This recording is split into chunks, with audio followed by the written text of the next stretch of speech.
Let's talk about unschooling. I think this is probably the most misunderstood and hard to pin down methods of the homeschool world.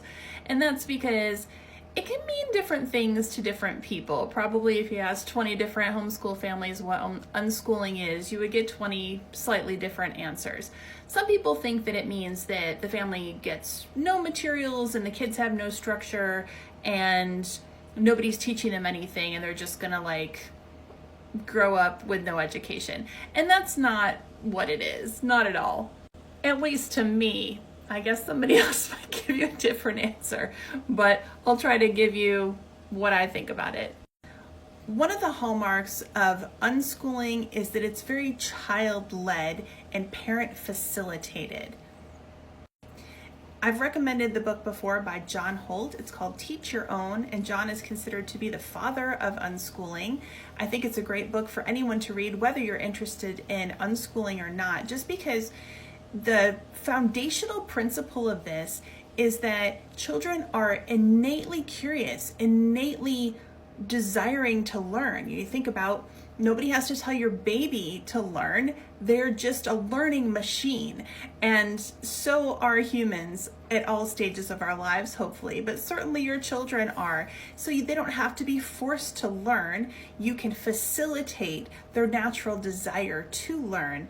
And that's what I think most unschooling is seeking to do. I would also say this approach, in my understanding of it, is really quite similar to probably how you and I tend to learn. Let's say you encounter something that sparks an interest in you and you get really into it. Like, let's say maybe you saw some lovely knitting and then you thought, wow, that's really neat. I wonder about that. And maybe you watch a video about it and you think, oh, I could do that. And maybe you get a book about it and maybe you buy some supplies and you start to go.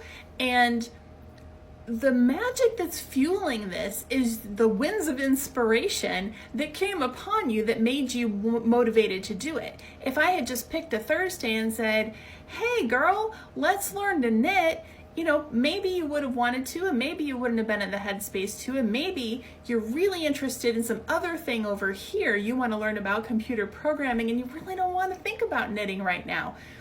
Imagine that for your kids. If they've got a burning desire that they're interested in, why wouldn't you get on that train and capitalize on that interest with them rather than try to get them to pay attention over here?